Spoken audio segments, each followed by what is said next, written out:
You've been gone a long time.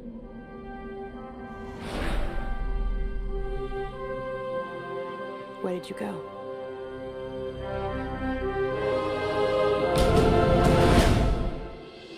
Welcome.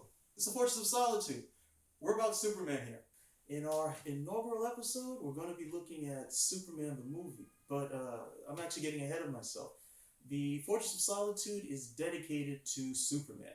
Now, I love Superman. I'm not one of these guys who likes Superman. You like him, but if only if he was just a little bit different, or if he was a little bit more like this guy. I love Superman. I love the character. I love what the character represents. And I haven't been very happy with a lot of the directions that's been taken with them. But since we have all of these great things out here now, like YouTube, I figured, why don't I throw my own 2 cents in, and maybe I can present a different opinion or a little bit different light on it. So we're going to be looking at Superman the movie, which is a classic film, and not just because that's my opinion, but the structure, the storyline, and actually how it comes into play. It's like the godfather of superhero films when you think of it. And it's really timely in terms of that particular epoch of films as well. And not just, of course, because Marlon Brando was in it. Just a wee bit of history about it before we get into the film proper. The Salkinds, primarily Ilya Salkind, were very instrumental in getting the film off the ground. Now, a lot of us take it for granted now, but people owned the rights to Superman, the film, before, and DC was happy to give it to anyone because they really never thought it could be done. This was Superman. If you looked at the stuff he did in the comics, it was so outlandish and so out there. Nobody really thought they could really get this off the ground. But we really have to thank them for having the drive and the determination to actually bringing it to the screen. They were instrumental in making certain that it got a writer like Mario Puzo, who wrote a script that was, I believe, anywhere between 300 and 500 pages. Now, that script actually made the film much bigger than it was supposed to be, and it was actually the reason why we got Superman 2 so quickly, but that's a different story. But the Salkinds had enough of a drive to really bring that about. And they wanted good direction, which leads us to Richard Donner. Now, you have to really, sweet grace, without Richard Donner, we can only imagine what this type of film would have been. Because even though Mario Puzo was writing it, he was still a little bit, for all the campy and hokey shots at the film, Mario Puzo's script was filled with them, and Donner looked it over and said, no, we've got to take this seriously. And that's the big thing about the film. The film is not one of these modern takes where they're trying to bring the film into our world, but the whole idea was to make that world that Superman lives in believable. And in order to do that, you had to take it seriously, and Richard Donner was the right guy for the job. As legend says it, when Richard Donner was interviewing, I think it was Richard Mankiewicz, he dresses up in a full Superman suit. And of course, when the guy comes in, he's like, hey, what are you doing? You're in a full Superman suit. And he's like, hey, what's the problem? The whole idea was to get people over the hump of somebody being in an outfit of red, blue, and yellow, and just to get them going with the story and to believe that these things were possible and to believe in that world. And Richard Donner was very instrumental in doing that. We can only guess what might have happened if he was allowed to see things to fruition, but Superman the movie, he definitely got to put his stamp on.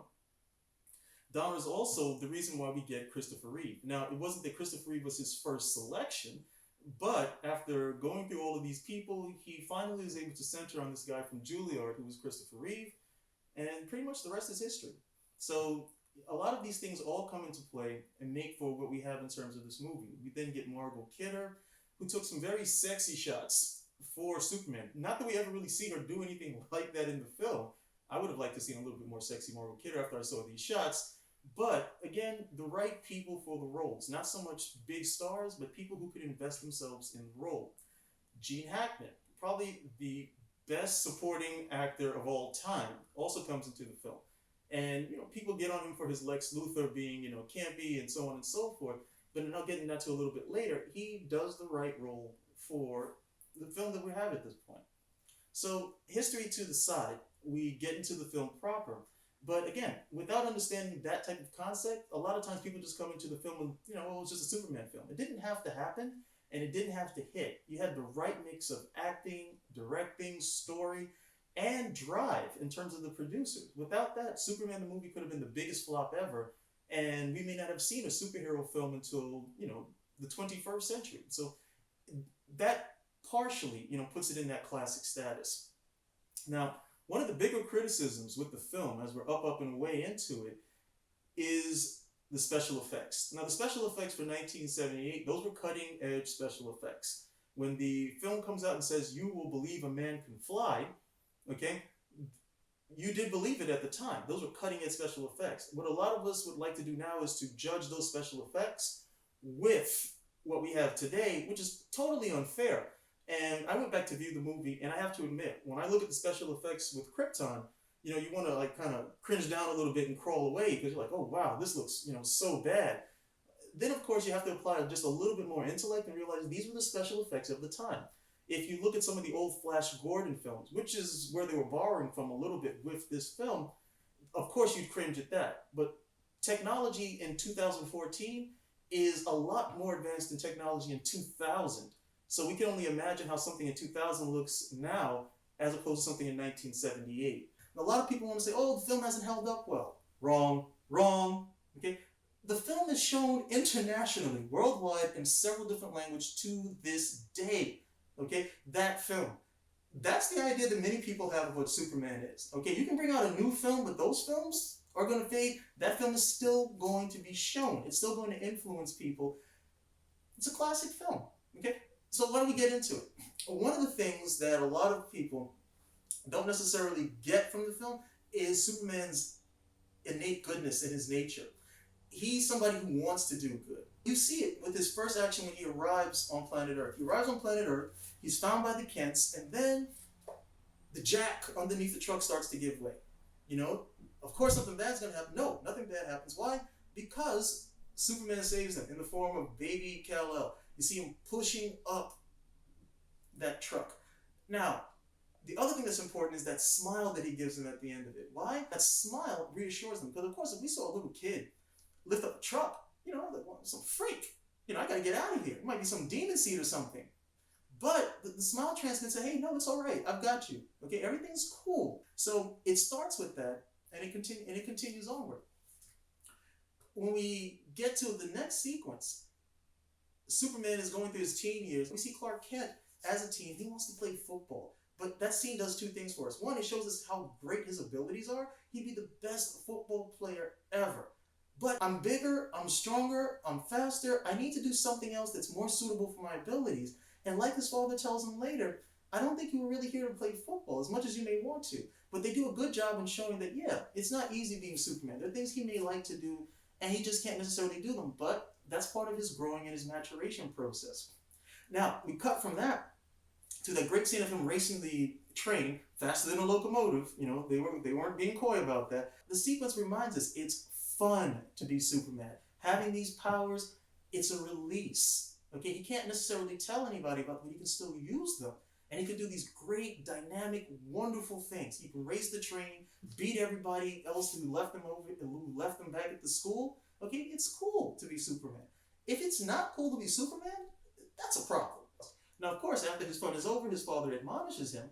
Well, Clark, I don't think you should be doing this, but that's just good parenting.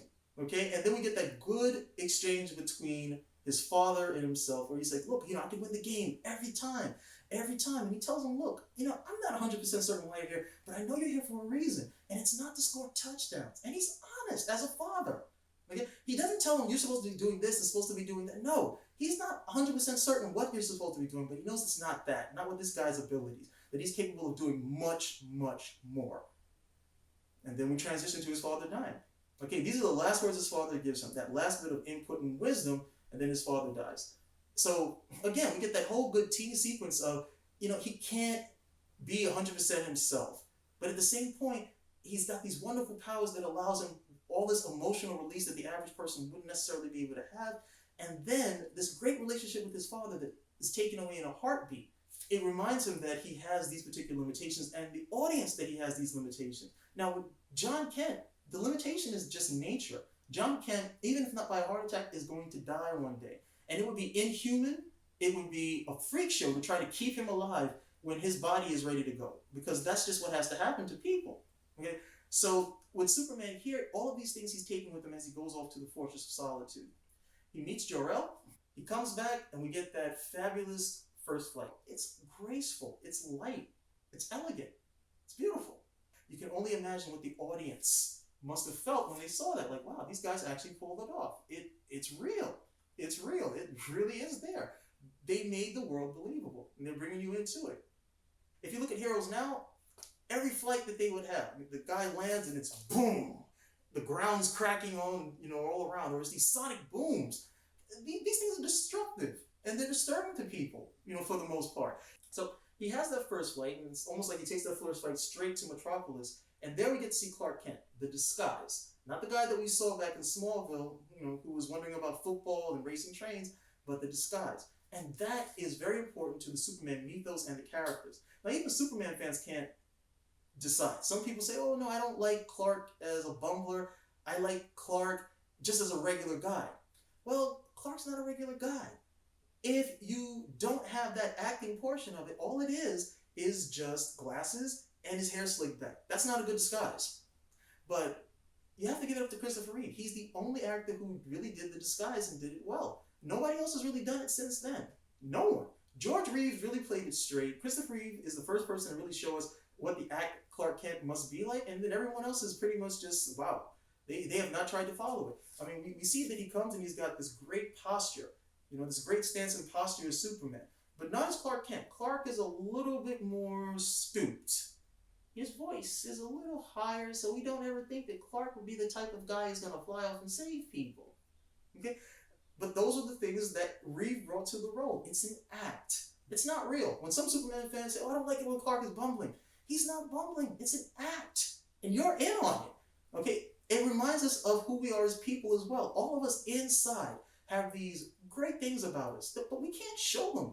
Okay, we can't show them all the time. You may be able to run a 40-yard dash in a few seconds. You may be able to, hit every single note on a scale, but we don't get the chance to show these things. These things are internal. They're inside of us, much like Superman is an internal thing. Okay, it's something that allows us to connect to the character. Not necessarily relate so much, because we're never going to know what it's going to be like to fly. Okay, but we definitely can connect to him on that. It's representative of what it is to be a person, that we have layers deeper beside of it, and we also have this merging of the personas of ourselves as well. And we all wear disguises. The people we are at work isn't necessarily the people we are at home. The people we are with our parents isn't necessarily the people we are with our friends. Okay? And then, of course, we get that one person or that one place where we can be exactly who it is that we are. That's Superman. So we get through that, and then, of course, we get that great sequence. Okay, we get that great sequence, the first transformation. Right? Superman, he realizes the helicopter is about to fall. It's time to go into action. He's running at the screen, and we get that excellent first sequence of the S coming out. Straight across the screen. Just takes full breath with it.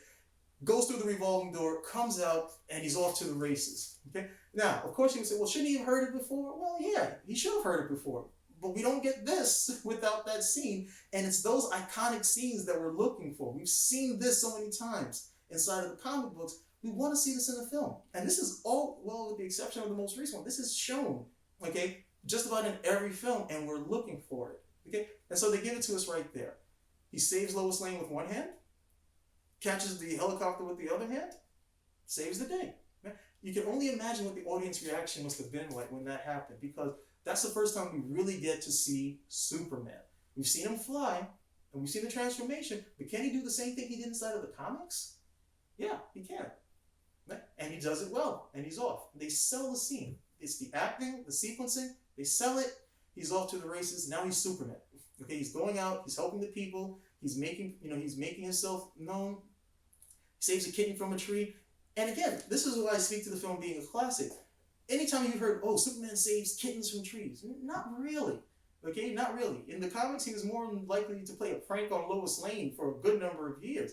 But this film showing him save that kitten from the tree is more a testament to how widespread that film is and how the idea that this is what he actually does. It's really the film where they show him doing this. It's not so much something from the comics.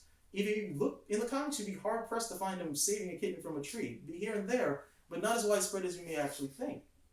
So, he comes in, he does all of these things for us, okay, and then he's off to the races again. Then we get that nice sequence between him and Lois Lane, another part of the mythos, which is their relationship. Now, these two people really dig each other. I might even go so far as to say they love each other, even though it's pretty early. But they're so into each other, so connected. They have such a kismet, such a attraction for each other. It's hard to put it into words, and unless you actually felt that with someone else, it might just seem like it's a little hokey movie magic, but that's what these two are about. All right, they go off for that flight, and don't forget what she asks him. Okay, it's a good bit of foreshadowing that a lot of people overlook. How fast can you fly? And he tells her, I've never timed myself. Now, of course, we think he's being coy, but remember, he tells her, I'm not going to lie, I'm Superman. He's telling us the truth. He doesn't know how fast he can fly. He's never timed himself. He's never needed to be in a situation where his speed needed to be greater than he's probably used up to some extent. No need for him to fly faster than he needs to fly. So he's being honest with us. They go on this flight, and it's very romantic. Not a big guy for romance, but it's very romantic because the movie is a romance when you think about it. They come back, and it's reestablished for us that Lois Lane is totally into Superman. You can see it when she looks at him. All right, and then you can see the looks that he gives to her. Okay, there is this great attraction. Margot Kidder and Christopher Reeve sell it. They understand how these two are supposed to interact.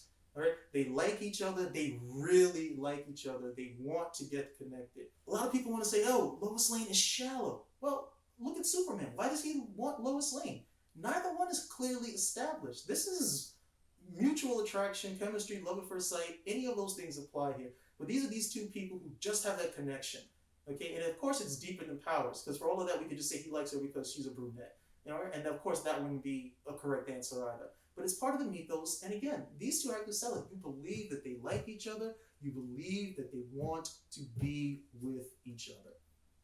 So from there we go on and we get to Lex Luthor. Now Lex Luthor, as portrayed here, is a bit different than from the comics, but he's no less of a sinister villain. One of the things that a lot of people seem not to take into account is that Lex's appearance is not necessarily what he's capable of. It's the same thing with Clark Kent. You know, we look at Lex, oh, he's come across this comical thing, and he's raising his voice, and he's, you know, chasing Otis around and everything of that nature. Oh, they're not taking him seriously. Lex is a dangerous guy. The first time we're introduced to him, he kills someone. He just pushes a button and kills him. He doesn't even think about it. He just kills him. Okay, so those things seem to be forgotten. When Superman comes to face him, well, probably the biggest thing is when Lex gets the upper hand. Who really thought he was going to do that? Because he's Lex Luthor? The way that he's portrayed, when he finally gets that upper hand on Superman with the kryptonite, you know, we all think, well, Superman will be able to do something. Lex is calm. Listen to his voice. His whole voice changes. His whole demeanor changes. Calmly puts the kryptonite on. He doesn't showboat or anything of that nature. He doesn't slap him around doing any of this nonsense these other villains with. He's got him. Okay? And then he just calmly walks him over, pushes him over. You're done, dude. I've got you. And Miss Tessmark was like, well, what about my mother? Right? Yeah, it's funny, but at the same time, it's sinister. This guy doesn't care. Right? Now, of course, if he was the villain twisting his mustache, that would be a little bit, that would be a little bit too much. But he's not like these villains now where they have to come over and do these incredibly, demonstratively cruel things to, like, eviscerate us inside of our seats. Lex is a nuanced villain, and you have to really put your mind towards it just a little bit. Okay? Does he come across as someone who's not necessarily what we think of a villain? Definitely. But that's what makes the deadliest villain, the person that we don't necessarily see it coming from. It's also what makes Superman, able to have an effective disguise as Clark Kent. And they do it with Lex Luthor. It's a shame that a lot of people don't see it, but it's there. It's not something that's being imagined. So Superman gets free, not through superpowers, but through his super good looks. Miss Tessmarker, frees him because he's such a nice guy, and she steals a kiss, yada yada yada, and now he's off. Now, of course, we're going to say, well, no, Superman should be able to catch these missiles. There's no problem. He's fast enough. Go back to the interview with Lois Lane. He doesn't know how fast he can go. Okay, at this point, he's going to go fast enough to, in his belief, to catch this missile. He's going to try to get to the other one. He doesn't know exactly how fast he can go. We all know when we're under pressure, that's not necessarily the time we're going to find out new stuff about ourselves. Okay, maybe not, but it doesn't work out for him here. Okay, so he doesn't get both missiles. Now he's got to go and save the people in California. We've got that scene where he's lifting up the San Andreas fault. Right? You can only imagine how strong this guy is by doing this. And the scene works well today because it's a very simple scene. It's just a background of him pushing up the red lights. Now, of course, today we have all of this CGI, lava, whatever, under the ground. But there it works because, again, it's all up here for us. It's imagination. We don't know what it looks like underneath the ground. Most people can't go under the ground to even find out, let alone the San Andreas Fault. But the imagination works there. And that's part of the charm of the film. It's a return to imagination and the wonder. Okay, comic book superheroes are for kids and for the young at heart. And reminding ourselves that we need to reintroduce that wonder again. And the imaginative parts, the parts where the audience has to put their imagination into the film, it's still a great thing to look at. So he's got the San Andreas fault, and now he's off to the races again. He's saving Jimmy, right? He's saving the train. We get that great sequence with the bus, right? The bus is going to fall over. It's not that he just saves the bus, okay? It's that he takes the time to reassure the people.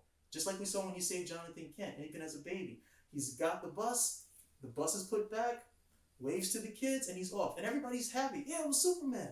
It was Superman. Why? Because they believe in the guy. They know that Superman's not going to leave us on a bridge that's going to fall. He's not going to leave us here. Okay, if he left us here and saved us, we're safe. We're good. We're good for a while. Okay, we don't know exactly how long Superman's powers or saving us may, stay on, but we're going to be good. We'll be okay. He does everything. He stops all of the damage, keeps the floodwaters from getting to the small suburb that it seems down there, and it's good. It's pretty good. And he takes a moment. He's looking over. He's like, it's done. It's good. Or is it? Not quite. He listens and he hears that Lois Lane is struggling. He can hear her belabored breathing, so he's off to the races again. He's got to save her. Again, he's not fast enough to get there. Okay, he's not fast enough to get there. Now, once not fast enough is one thing. Twice not fast enough is something. But the third time, they're trying to get a point across to you. And hopefully he gets to it now at this point. That he does have some limitations, but some of the limitations that he has, he's putting on himself. Okay, so he gets to Lois Lane. She's dead. And the acting on the part of him. He loves her. If it wasn't clear before, it's clear now. He loves her. Okay? He holds her gently. He strokes her hair gently, and when her head tilts, he's horrified at the fact that not only she does, but she looks like she might even be in pain and death, and he can't deal with this. Okay? No, he's off. He's flying off, and it's the first time we see that visceral emotion out of him. Christopher Reeve Superman is even. Okay? His disposition is even. This is the Superman that also ends up being in Grant Morrison's books. But the Superman of the Bronze Age, he had a temper. This is a guy you would see get angry. It wasn't too hard to get him angry either. But here, Christopher Reeve Superman is patient. He's kind. Okay? He gives a long swap before it's going to get him riled up. But here, this is just it. And it's everything. It's him losing his father. Okay? Him not having any connection to the planet that he was from. Okay? And then losing the woman that he truly loves. So now he's off, and then we get that excellent sequence in the clouds. We see the image of Jor-El coming. My son, you are not to interfere with human history. Doesn't wag his finger, but we can tell from the voice. We hear just the voice of his father. I know that you are here for a reason. And then most importantly, we hear his own voice. All of these powers, and I could not save him. That's the reason he's here. That's the reason he's here. He's here to help the people. He's here to save us when we need that saving. What Lex Luthor's done, that's not natural. Okay, that's no difference than when somebody tries to blow up a building with innocent people in it. That's not natural. And he takes off to do something that he's probably never done before. He finally decides just how fast he can go.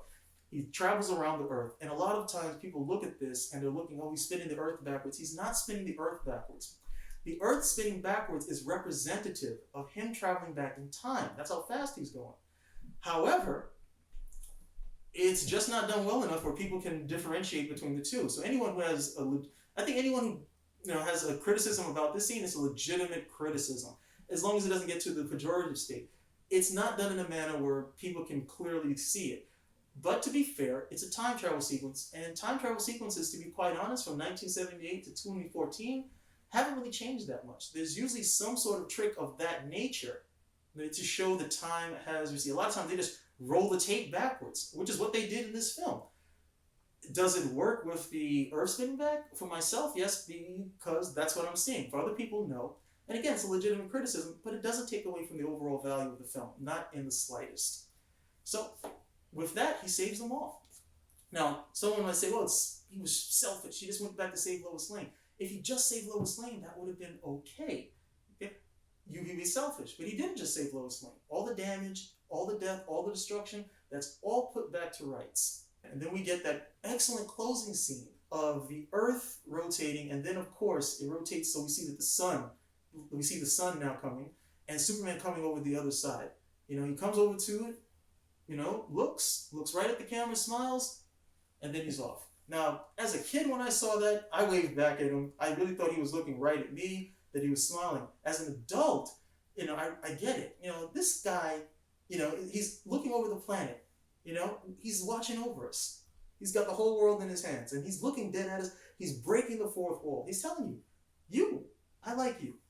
And if you're in trouble, I'm going to help you. I think you're cool. I think you're worth whatever effort I'm going to have to put out. And don't worry. Anything happens, I'm going to be there for you. Like he says in the film, he's a friend. He goes from what he was in the golden age of being a vigilante, and from after the golden age up to the point of the film, more like to a prankster or like an uncle to a certain extent. And here he's a friend. He wants to help. And that wonderful smile of his that is so reassuring, that lets you know, look, no, I'm above board. I'm the real deal. Okay? My bona fides are impeccable. I'm here for you. I'm here for everybody. I want to make certain that everybody's okay. And we close with that. No Superman film has been able to capture that same magic of the first one. And of course, part of that is because it's the first film. But it's also because you had the Salkins, you had Donner, you had Christopher Reeve, and you had other films with Christopher Reeve. And they still didn't capture it of the first film. It was just, I don't want to say lightning in a bottle, because of course, we know where that would go. But that was something where the players and everybody involved in it, unfortunately, it didn't stay together because of some behind the scenes stuff, but the players and everybody involved in it, they all took it seriously. And it shows. So that's our first episode. Really happy that you were here. If you're a Superman fan like myself and you really love Superman, hope you enjoyed it. We're going to be doing more stuff. We'll have some guests from time to time, but primarily we're focusing on Superman. We definitely want to hear what you have to say. I say we because it's not just me doing this. We definitely want to hear what you have to say. So please, do what's normal. Like us, subscribe, leave comments. We want to know what we can do to make things better. We want to know some stuff that you may want to see regarding Superman, because we know that Superman's the coolest, and we want everybody to know that he's the coolest. So, Calvin Ellis, signing out from the Fortress of Solitude. Glad you were here, and look forward to seeing you next time. Be cool.